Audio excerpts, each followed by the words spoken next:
Hello students, last video में हमने cover किया था कि स्ट्रिंग्स क्या होती हैं, सी लैंग्वेज में किस तरह से काम करती हैं and why they are different from arrays and उनका रिप्रेजेंटेशन किस तरह से होता है, उनको इनिशियलाइज करने के क्या मेथड्स होते हैं, उनके साथ कौन से अभी तक हमने दो फंक्शंस पढ़े हैं, puts and gets. ठीक है, अब आते हैं हमारे एक नेक्स्ट शॉर्ट टॉपिक पे कि हमारा साइज ऑफ ऑपरेटर जो है वो स्ट्रिंग्स के साथ कैसे वर्क करता है और उसकी क्या वैल्यू आती है। ठीक है, साइज ऑफ ऑपरेटर जो होता है हमारा वो ये डिनोट करता है कि हमारा एरे का या किसी भी वेरिएबल का या जो भी नेम जो है वो हमारे साइज ऑफ के ये जो ब्रैकेट्स हैं इनके अंदर रखा जाता है, वो उसका एक्चुअल जो साइज है उसकी वैल्यू का वो हमें शो करता है, प्रिंट करता है। ठीक है, तो एज यू कैन सी कि लिखा हुआ है कि जितना भी हमारा प्रोग्राम में कोई भी हम स्ट्रिंग देते हैं तो ऑब्वियसली उसके वैल्यू के अकॉर्डिंग उसकी अलग अलग साइज होता है। ठीक है, कोई भी वेरिएबल है अगर, तो उसका साइज यूजुअली सेम रहता है, जितना उसका डेटा टाइप होता है उतना ही उसका साइज होता है क्योंकि उसमें सिर्फ एक ही वैल्यू होती है।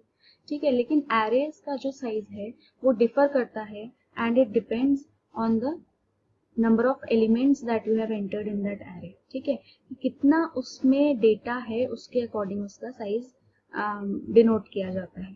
ठीक है, तो इसी तरह से जो हमारा साइज ऑफ ऑपरेटर है वो स्ट्रिंग्स के साथ भी वर्क करता है।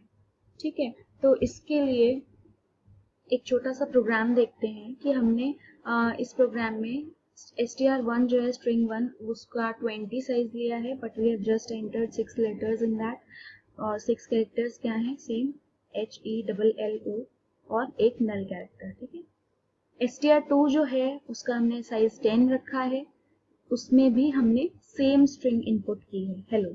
ठीक है, str3 जो है उसमें साइज हमने मेंशन किया ही नहीं है और उसके हमने सेम स्ट्रिंग हेलो ही रखी है। ठीक है, नाउ द थिंग इज कि जो इनका साइज हमने इनको डिक्लेयर करते टाइम मेंशन किया है वो तीनों का डिफरेंट है। ठीक है, फर्स्ट में हमने 20 साइज रखा है, सेकंड में हमने 10 साइज रखा है, थर्ड में हमने साइज मेंशन नहीं किया है।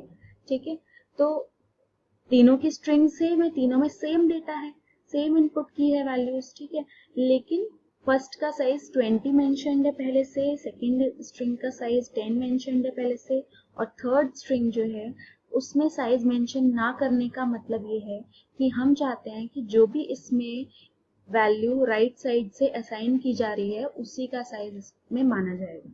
ठीक है, जितनी भी बड़ी स्ट्रिंग राइट साइड में रखोगे उतना ही वही स्ट्रिंग यहाँ पर एंटर एज इनपुट कंसीडर होगी। ठीक है, और उसी का जितना भी साइज होगा वो हम str3 में मानेंगे। ठीक है, कि यहाँ पे हेलो है +1 नल कैरेक्टर, तो 6 लेटर्स जो हैं वही str3 का साइज बन जाएगा। ठीक है, तो साइज ऑफ ऑपरेटर किस टाइप से यूज होता है, प्रिंटफ है हमारा।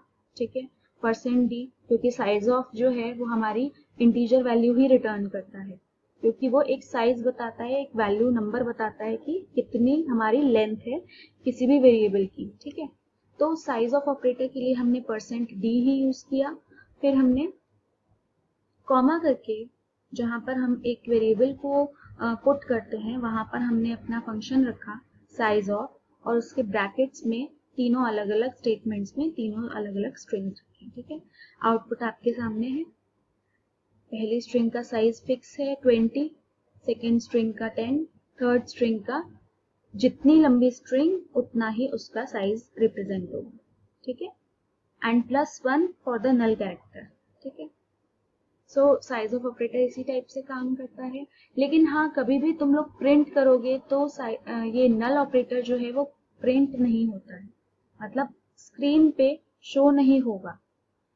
ठीक है, ये सिर्फ एक हमारे अंडरस्टैंडिंग के लिए है, ये सिर्फ हमारा साइज को ऑल्टर करता है कि साइज में काउंट होता है और स्ट्रिंग का एंड डिनोट करता है, लेकिन कभी भी तुम चाहो कि ये प्रिंट हो, पूरी स्ट्रिंग प्रिंट हो इंक्लूडिंग नल कैरेक्टर, तो ऐसा नहीं होता।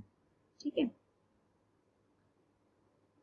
सो आई होप कि स्ट्रिंग्स का बेसिक इंट्रोडक्शन क्लियर होगा थोड़ा सा, ठीक है। And now you will be able to understand कि स्ट्रिंग्स जो हैं वो प्रोग्राम्स में किस टाइप से यूज़ होती हैं, कैसे हम उनको वैल्यू इनिशियलाइज करते हैं, किस टाइप से हम उनको डिक्लेयर करते हैं, और अगर हमें उनके साथ में कुछ फंक्शंस का यूज़ करना है तो किस टाइप से करते हैं, ठीक है। तो ये 3 चीज़ें पॉइंटर्स बना लो, ये 3 चीज़ें समझ में नहीं आई हैं तो हम दोबारा भी क्लास ले सकते हैं, और एक थोड़ा थरो रिवीजन नोट्स से भी करना इसके साथ साथ ज़रूरी होगा, ठीक है। डिटेल्ड नोट्स जो हैं वो भी इस वीडियो के साथ साथ पढ़ो। सो नेक्स्ट जो है एक क्वेश्चन है कि नल कैरेक्टर का यूज क्या है, what is the use of null character, ठीक है। तो आंसर मेंशन्ड है कि it is referred to as a terminating null character, terminating character माना जाता है, ठीक है। And is used primarily to show the end of string value, मतलब कि हमारी स्ट्रिंग का एंड आ गया है, ये शो करने के लिए यूज होता है, ठीक है। नेक्स्ट क्वेश्चन है कि how do you declare a variable that will hold string variables, ठीक है, string values. So answer, the character keyword can only hold one character, है ना। तो अगर हम उसका एरे बना दें, by creating an array of characters you can store string values in it, easy simple, ठीक है। एग्जाम्पल, कैर हमने my name करके एक कैरेक्टर एरे बनाया whose size is 50, ये जो है एक स्ट्रिंग वेरिएबल डिनोट करेगा, ठीक है। कैरेक्टर एरे को ही हम स्ट्रिंग वेरिएबल कहते हैं।